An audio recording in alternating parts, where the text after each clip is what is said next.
From Washington, this is VOA News.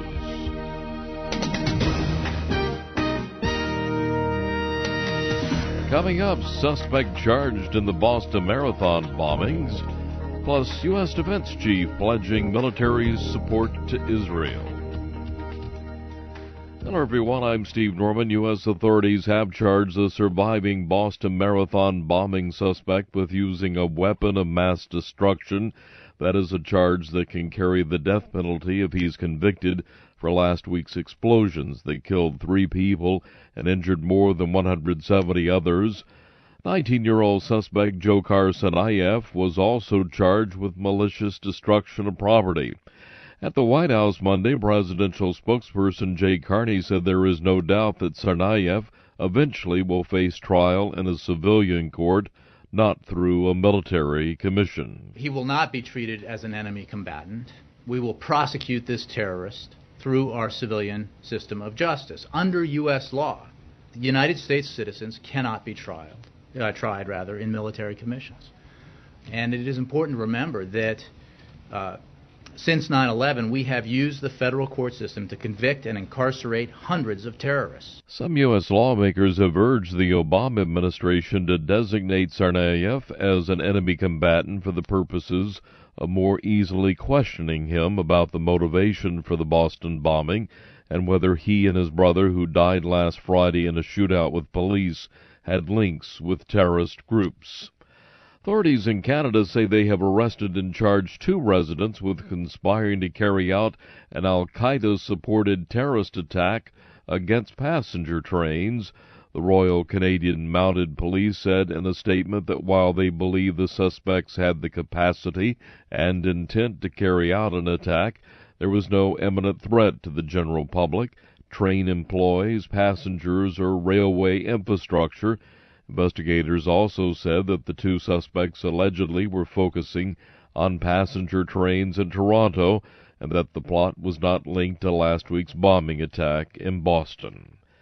Dozens of people have been killed in northern Nigerian town during a fierce fight between Islamist militants and government forces. The Nigerian Red Cross on Monday said at least 187 people died in the fighting, while another 77 were being treated for wounds. Here in Washington, State Department spokesperson Patrick Ventrell said the U.S. condemns the violence in northern Nigeria. We support the Nigerian authorities in their efforts to bring the perpetrators of violent acts to justice and stress the importance of respecting human rights and protecting civilians in all security responses. So we urge all parties to refrain from reprisal attacks. But really the context, Guy, here is that we've been very clear that we want them to respond, Nigerian authorities, but we want them to do so respecting human rights and in that broader context. So they have to address these vulnerable communities' concerns. They have to do so in not necessarily a heavy-handed way, but in one that is effective and focused on their legitimate economic and political needs in the north as well.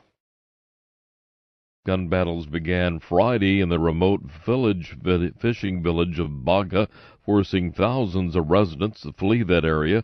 Locals say the clashes began when troops surrounded a mosque that allegedly was sheltering members of the radical Islamist sect Boko Haram. U.S. Defense Secretary Chuck Hagel is assuring Israel of American support to preserve its military strength in the Middle East.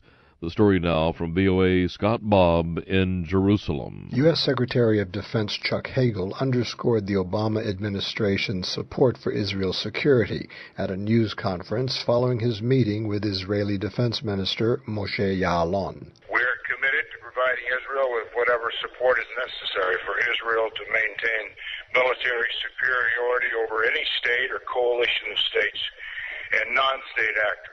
Israel is Hagel's first stop of a 6-day trip to the Middle East that is expected to be dominated by concerns over Iran's controversial nuclear program, Syria's civil war, and political fallout in the region from the Arab Spring. Scott Bobb, Jerusalem.